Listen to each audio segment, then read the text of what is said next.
people in. So I think if we give them a few more minutes to join, then we can start. All right.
Okay, I think you can start now.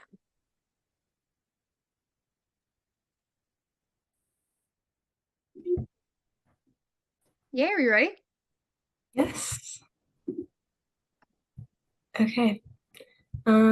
So today we're going to be presenting and telling you guys a little bit more about the Dean's List Award. So we're going to start off with introductions. My name is Emma Gabra. I am the president of the GeorgiaFIRST CTSO, and I am in team 6340. I'm a senior, and I started first in 3rd grade. My name is Shoumik Padakanti. I'm from Team 8866, and I'm your Vice President of Innovation for Georgia CTSO. I started first in 9th grade. My name is Anika Kailasam. I'm the Vice President of Logistics from 4026, and my first year of doing FIRST was 4th grade. And then, hi, my name is Celeste Roselli. I'm your Vice President of Sustainability on the GeorgiaFIRST CTSO board. I am a junior, and I started first in 5th grade.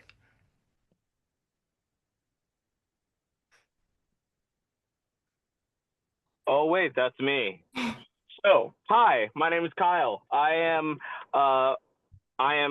the alumni coordinator here at GeorgiaFIRST Robotics. I am a first alumni of Team 1002, and I am also, at least for the purposes of this presentation, a Dean's List Award winner, from the first one from the Peachtree Regional, and then also the first international winner as well. So that's me. I also, if I forget, I also work on the judging side for FTC for the Dean's List Award for the state of Georgia. Okay, so the first thing we're going to do is kind of introduce what Dean's List is and what that award kind of represents. So FIRST has many awards, but one of the most prestigious is the Dean's List Award. This award recognizes students who go above and beyond, not just on their teams, but also in their communities. It highlights qualities such as leadership, outreach, technical experience, and overall passion and commitment to FIRST. What's special is that this award is both open to FTC and FRC students. Next, I'm going to talk a little bit more about the history. So the Dean's List Award was first introduced back in 2010 for FRC, and a few years later in 2015, it was expanded to include FTC as well, which allowed even more students to be recognized.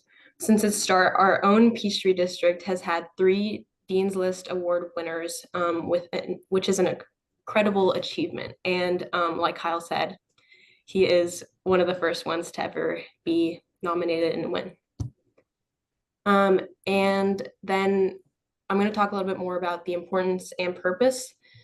So the Dean's List Award is designed to recognize the leadership and dedication of the most outstanding secondary school students in FIRST. It's not just about what you've done on your team, but also your long-term commitments to FIRST as a whole. There are also big benefits to simply being nominated in the Peachtree District and FTC leagues.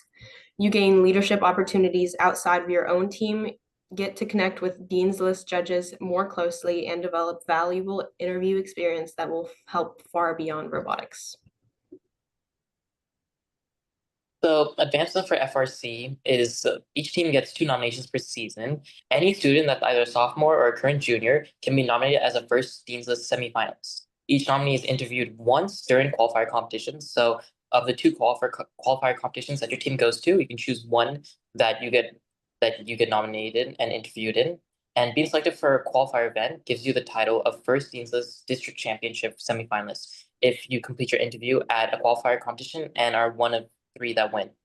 Then semifinalists are interviewed once at district championships, and this is basically the final interview for the Dean's List Award process in the state. So being selected at DCMP, meaning if you win the Dean's List Award at DCMP, means you're first Dean's List finalist. Finalists have the opportunity to compete at Worlds for the first Dean's List Award, regardless if their team actually qualified for Worlds or not. So for FTC, it's pretty similar, where each team nominates 2 students, and each nominee is interviewed once during the league championship.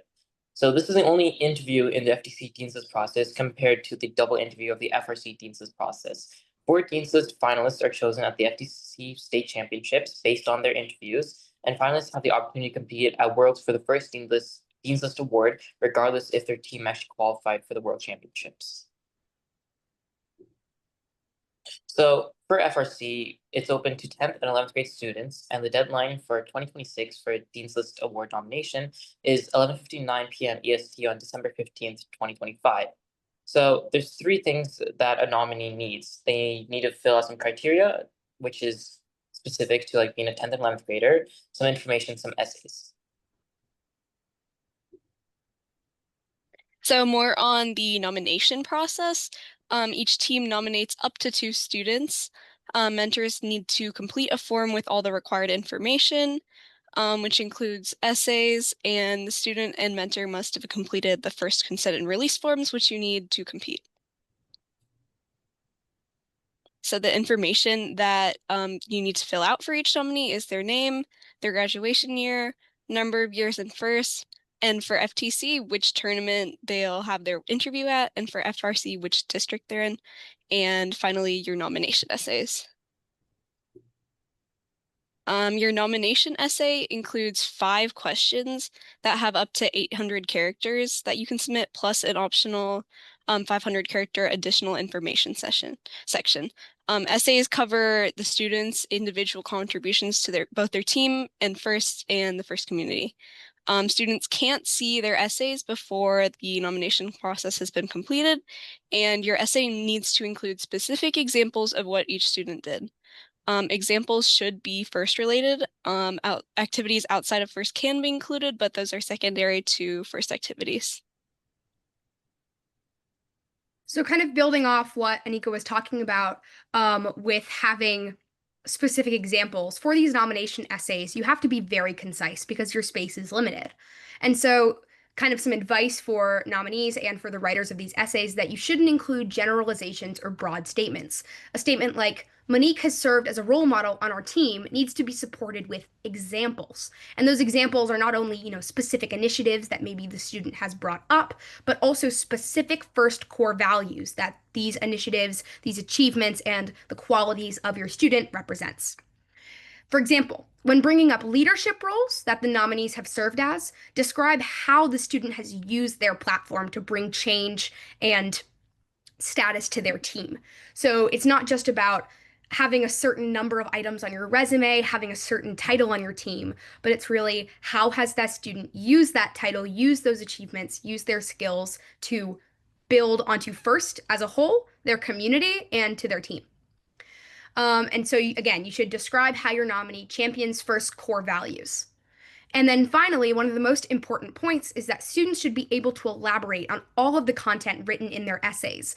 Even though students can't view the essays before the nomination is complete, after nomination, students should have access to these essays before their first district competition. And when writing them, you should make sure you're writing about things that the students are passionate about and have lots of information and examples that they could elaborate on when asked about an interview.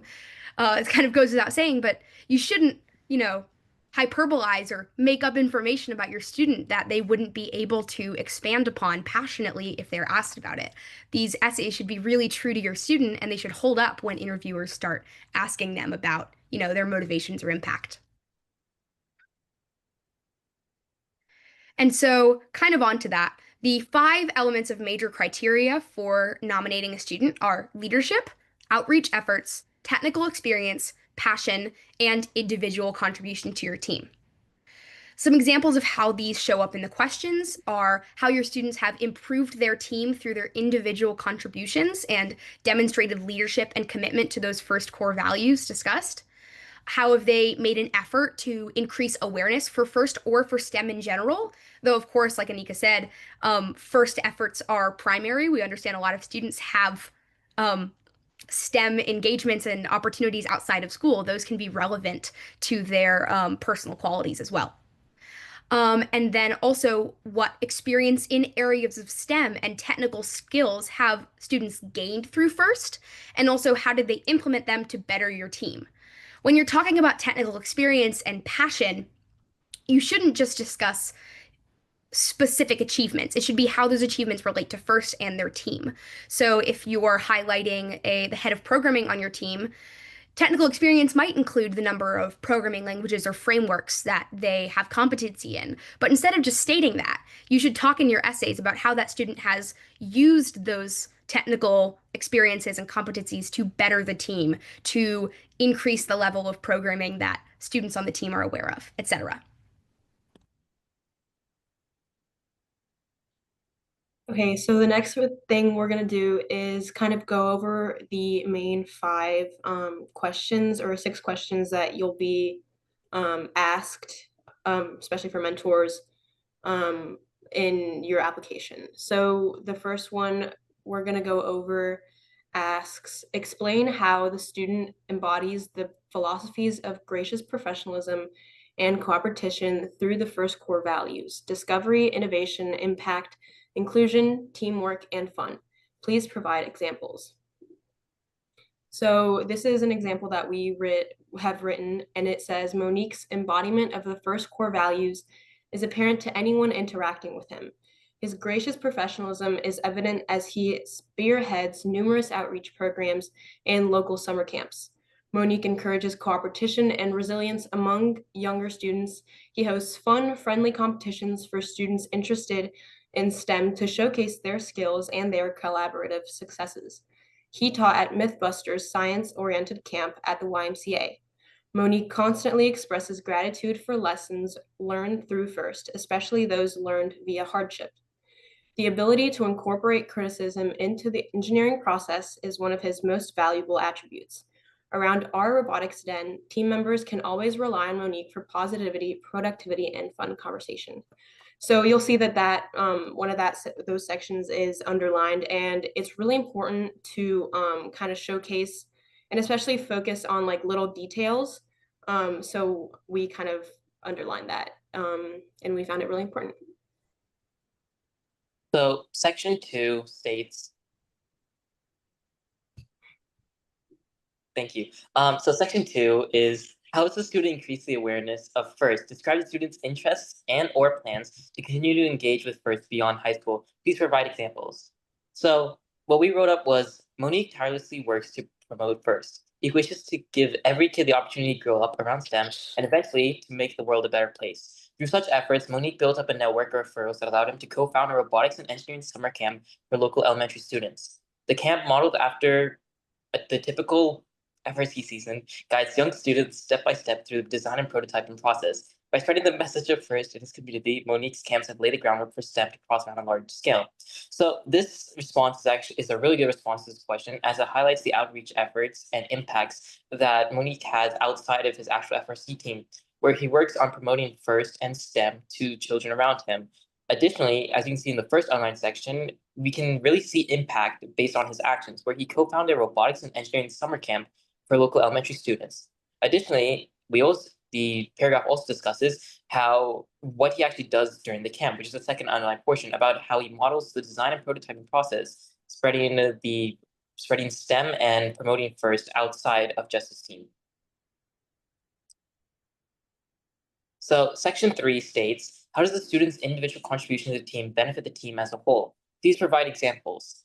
So what we wrote was, since Monique joined the team, Monique has contributed heavily in the team's fundraising and FLL mentoring initiatives. At the beginning of the 2023-2024 school year, Monique applied for grants with the rest of the leadership, helping us acquire Haas Foundation and Intuitive Robotics as sponsors, fundraising a total of $4,000.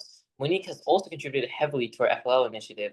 He was lead mentor for a middle school FLL team, which, with their guidance, helped them reach state championships. He also taught lessons on how to use FLL gyro to students on the FLL team and guided them with their innovation project when it came to using Arduino for programming. So this is also a really good example, as it shows how Monique basically fits into the team and what his specific impacts are. So the first underlined portion specifically highlights how he contributed heavily in the team's fundraising and FLL mentoring. So we now know that side of Monique as someone who's very invested in like the business and fundraising side, and also who's impacted the outreach of the entire team. Specifically highlighted are the grants that Monique applied to and how much he fundraised, also adding to how he fits and contributes to the team as a whole.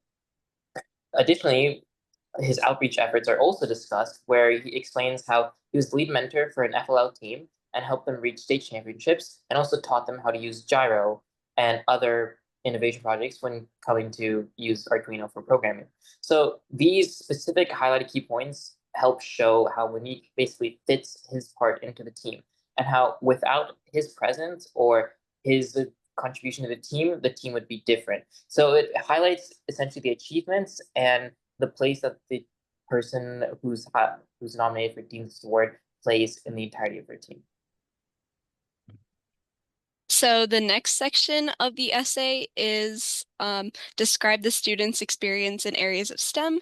This could include, but is not limited to, skills in engineering, software, CAD, fabrication, etc. Please provide examples. So the example essay that we have is, since Monique joined, he's used his programming and electrical skills to benefit the team. With his knowledge of CAN networks, Monique has helped plan 2023 and 2024's robot electrical panels to create a robust system that will function if an issue occurs with a portion of that system. Monique implemented a machine learning algorithm, DBS CAN, trained on robot performances to efficiently target our team's strengths and other teams' areas of improvements to better competitors. The team saw an emphasis in real strategy via data analysis and played more offensively despite being limited by our robot's tank drive. Monique also automated more of the robot and set a precedent by implementing sensors like the NavX gyro and absolute encoders for presets. So these underlined parts are really important because they're specific examples, and they show specific technical skills like robot electrical wiring and training machine learning to and how those created outcomes on the team. And also later when it says set a precedent, that's super important because it shows how Monique actually changed his team for the better. And the next section, section 5, is explain the students' leadership to their fellow team members. How do they motivate others? What is their leadership style? Please provide examples. And so this question is especially, we can go back. This question is especially important because when you're talking about the students' leadership, it's an opportunity to talk about personal qualities, things that go beyond team initiatives and achievements. You should draw inspiration from what would other students on your team say about your nominee as a leader. If someone else had their exact same resume, what makes your nominee special? And finally, because of your nominee's personal qualities, how would the team culture and leadership be different? So our example here is, after moving schools and teams, Monique joined his sophomore year, took on the mantle of head programmer and scouting lead. To bridge the programming gap in robot code on the team, Monique taught robot code through project-based learning, so newer members can get hands-on experience with pushing code and programming practice bots. Monique understands that the learning process for programming has a learning curve, so he is patient and encouraging as a teacher and willing to answer any questions new members may have on the team's Discord. Monique encourages more experienced programmers to act as role models and mentors for other rookie programmers, having them help with guiding and teaching. His determination encourages others to overcome difficult challenges like learning PID.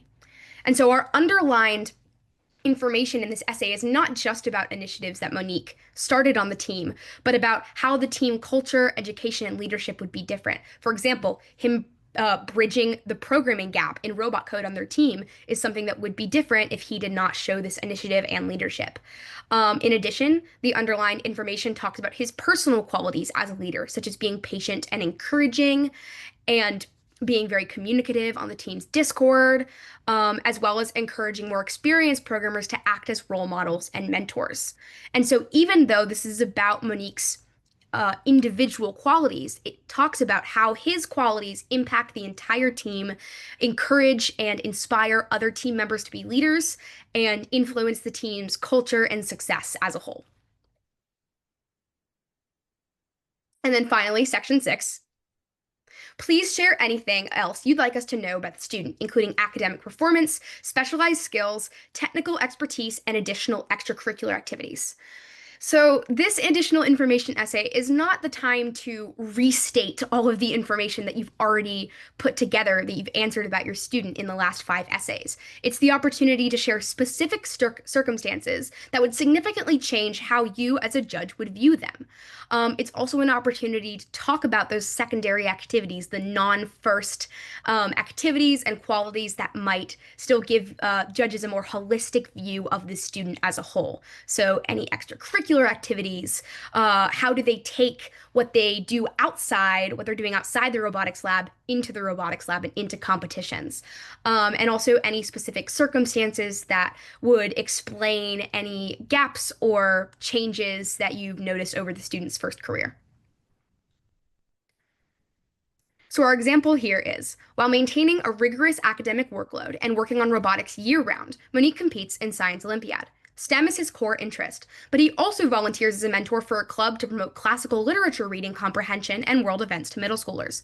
He teaches ballet to young students and is a co-founder of a nonprofit, which offsets financial burdens of young ballet dancers to inspire those with injuries on the path to recover. And so, this information is not restating anything about his involvement with FIRST, but giving more information about Monique as a person, talking about his academic success and how he's able to succeed in robotics while still having a very good academic record, as well as his volunteering and involvement outside of school as being in Science Olympiad, showing his technical passion and expertise, being volunteering in a club to promote reading comprehension, and also being the co-founder of a nonprofit which showcases initiative and also caring for others in a volunteering setting. And so again, this isn't a place to restate information, it's a time to share information that might allow the readers to connect with Monique in a different way than they would have in the previous essays. Next, we'll be sharing some interview tips. We're going to preface by saying that a lot of these things are kind of going to overlap, but it goes on without saying that it is really important, and it's repeated for a reason. So my interview tips, the first thing is speak from the heart. If you're truly passionate about something, you're going to want the judges to see that, and really add care into what you're saying. It is really important to show the judges who you are as a person. Next, say what FIRST has done for you, what you have done for FIRST, and what you hope to add for FIRST. It goes back to that question asking what you hope to do in the future, or how you hope to add to FIRST, which is really, really important. Third is name names. Judges really want to see examples, and naming names will help not only you have those kind of like memories and flashbacks to show like speaking from the heart, but it is also really helpful for the judges to have kind of a real life example. And then next, know that the process can be stressful, and then it's really important to lean on your support group. I personally had a lot of friends who would help me with interviews, and it really helped me stay prepared for my interview. kind of going off of that is practice, practice, practice. I practiced the night before and the day of with my friend. And ChatGPT makes some great interview questions. Sometimes they'll overlap with what the judges ask. Sometimes it don't, but it is really helpful. And lastly, have fun. The process will go by really, really quickly.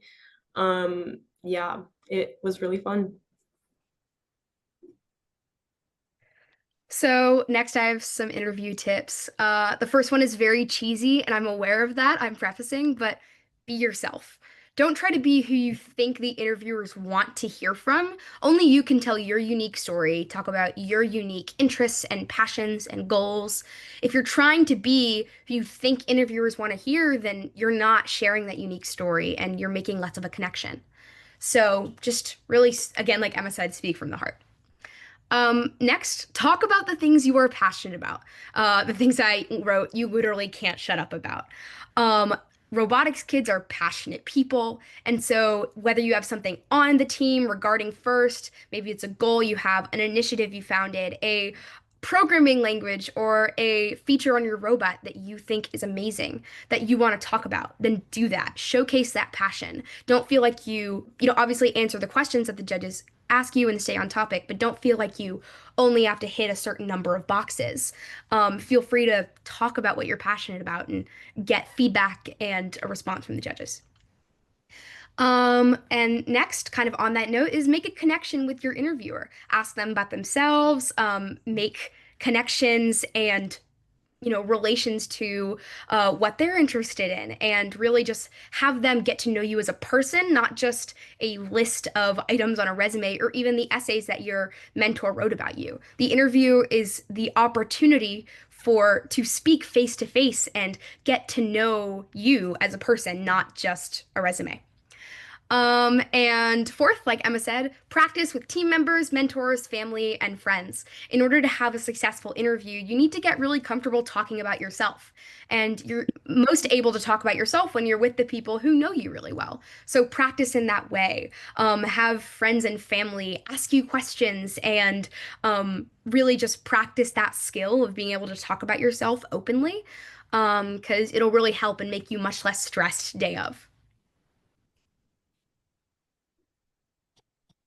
All right. And for me, these are my interview tips. My first one is practice. Going into interviews can be a little stressful, but knowing what you want to say or generally things that you want to say or points to hit is super helpful. Practice interviews were something that helped me a lot. Having someone on my team kind of simulate that experience of having an interview made me go into my interview a lot more confident.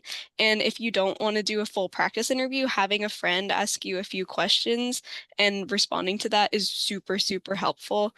And yeah, the next is be confident. Your team picked you for a reason.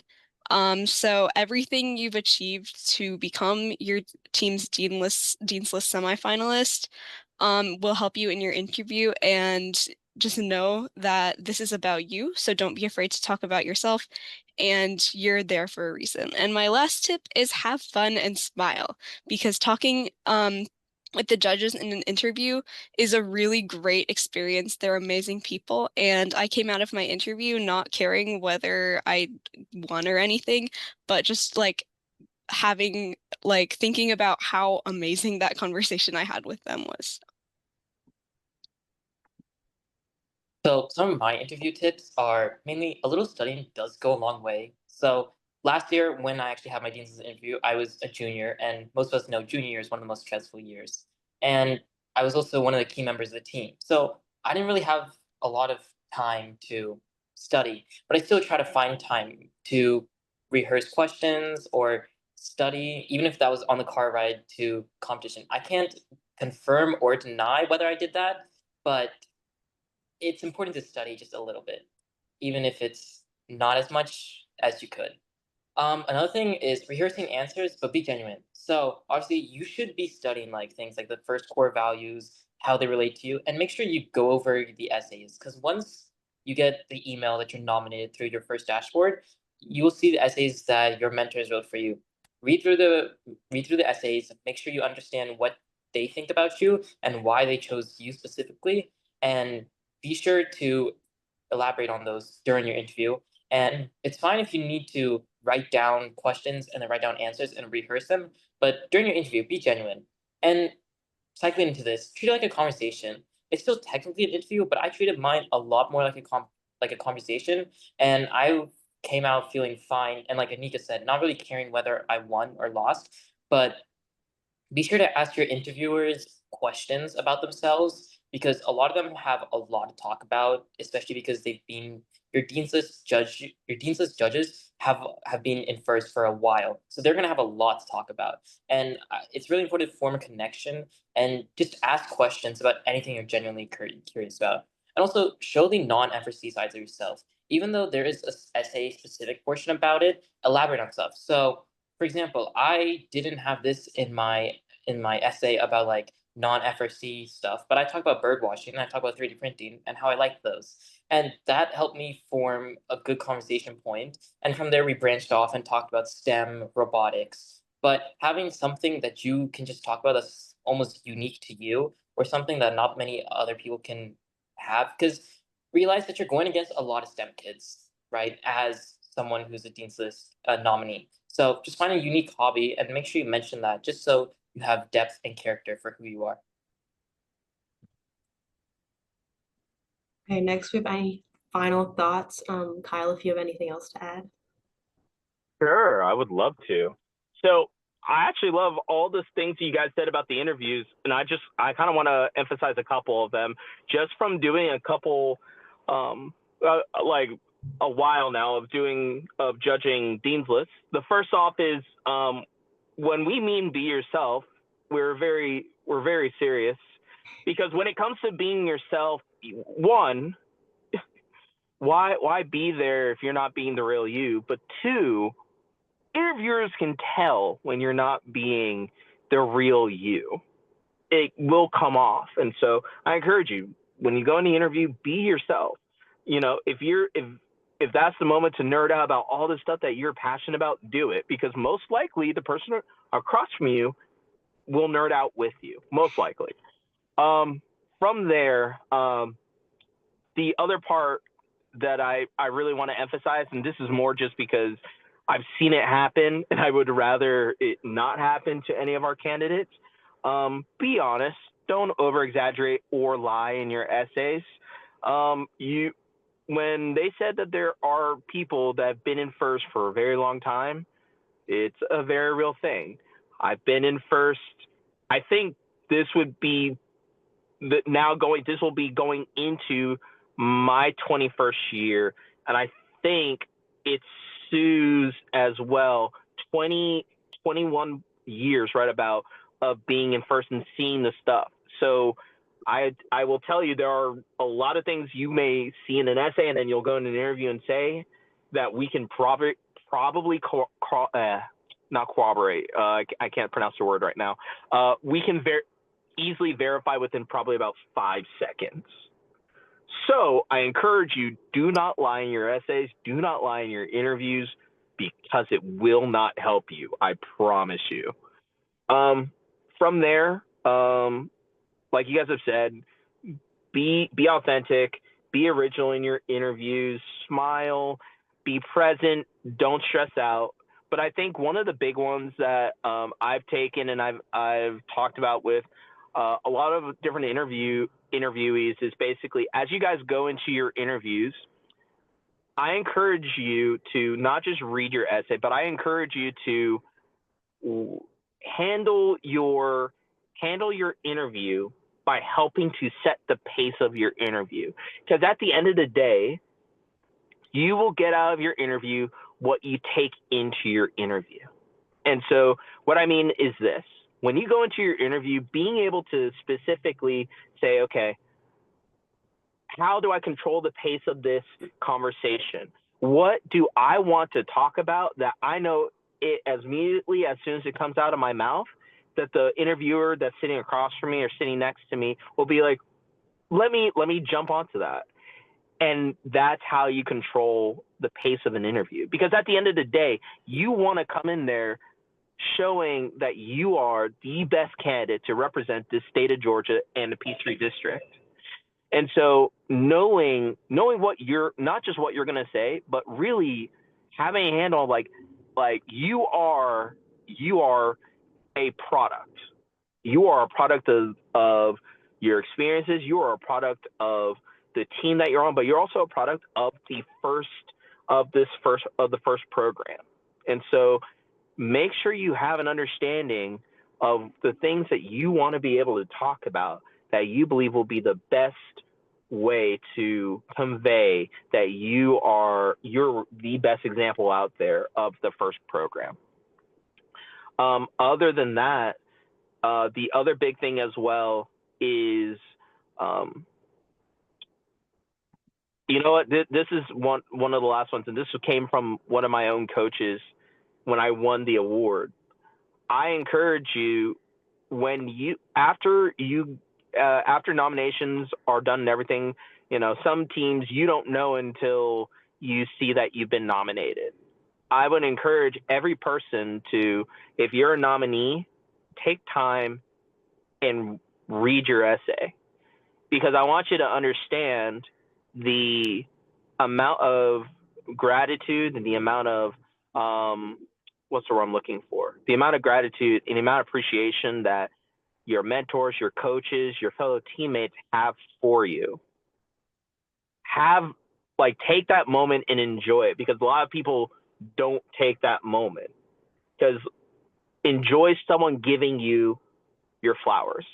Or for mentors and coaches in here, take the moment so that you're giving that person their flowers of the contributions they've made to their team.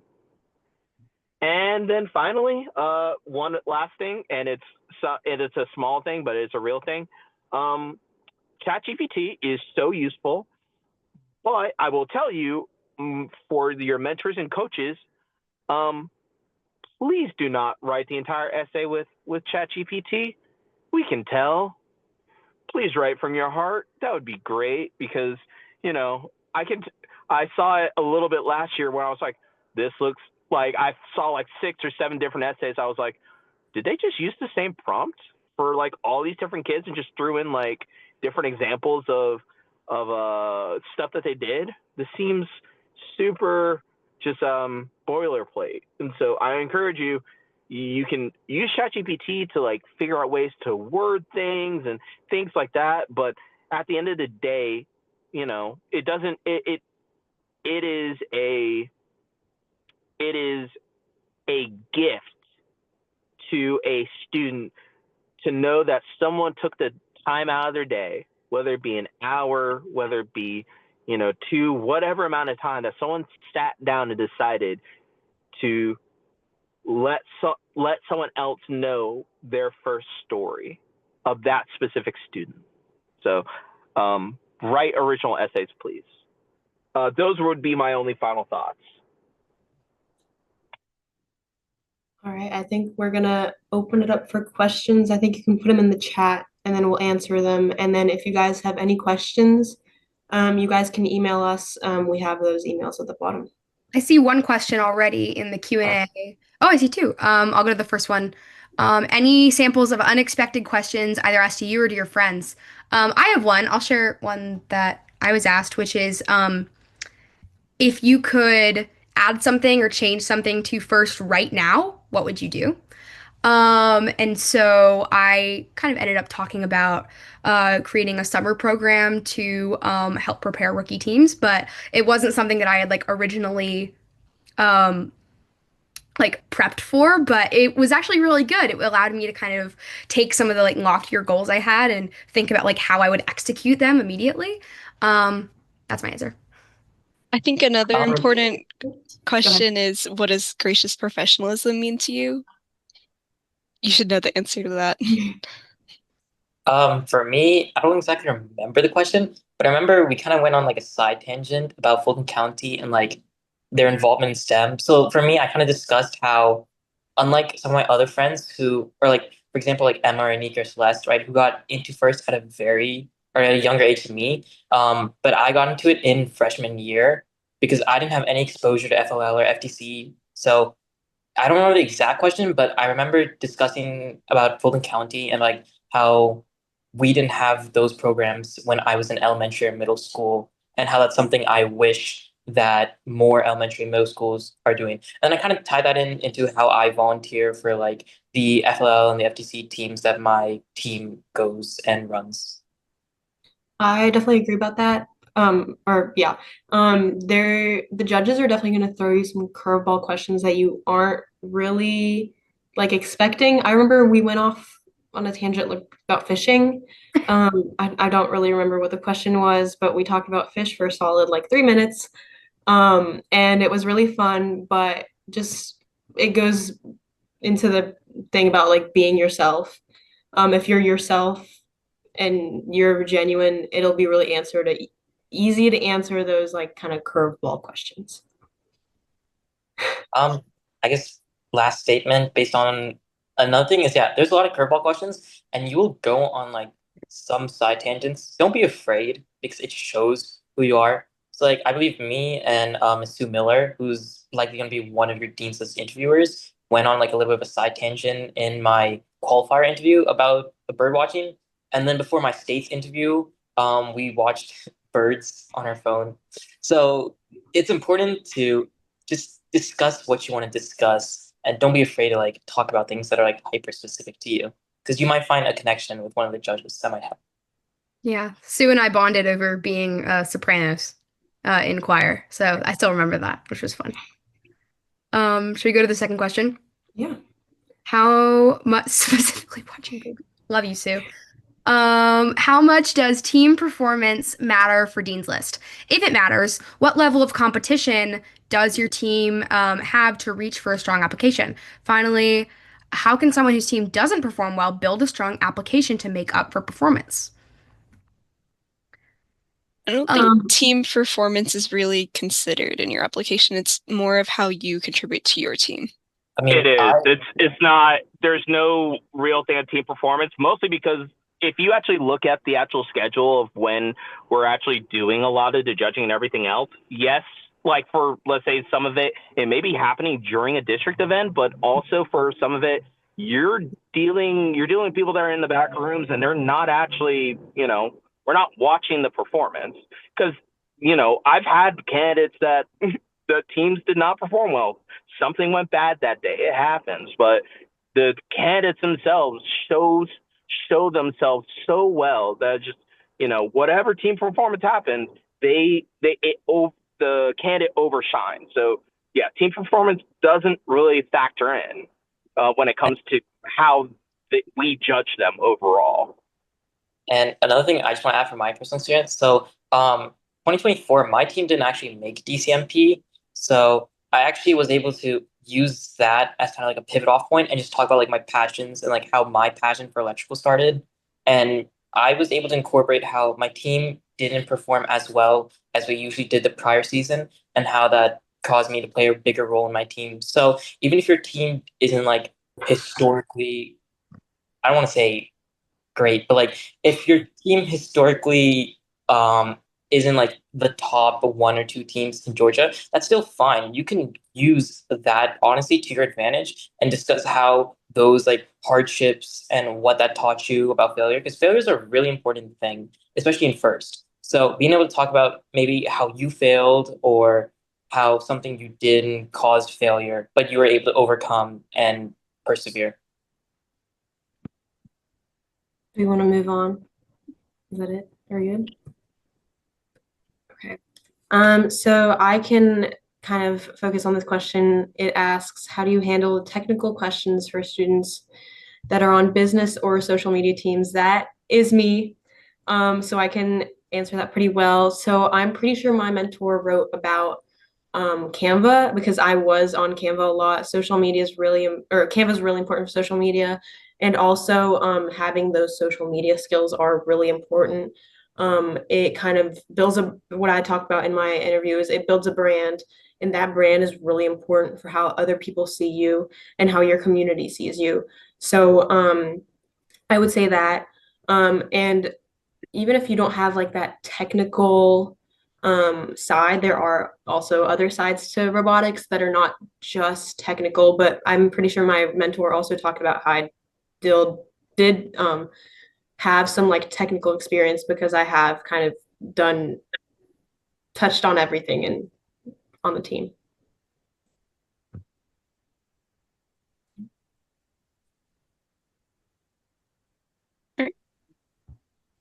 Yeah, do we have any other questions? Or I think we have our 3-minute warning. Last question is over, I think. Great. Thank you guys so much for listening. And yeah, so our emails are on the screen. If you have any other questions or if your students have any questions, they are 100% welcome to reach out.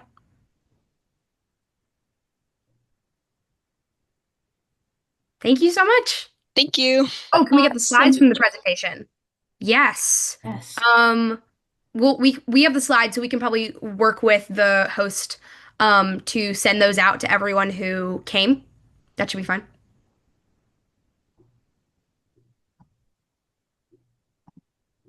Yay. Okay, and I think that's the 2-minute mark. So I think we're done. Great. Thank you all so much. Thank you guys. Thank you. Good luck. And I will end the webinar now. Great.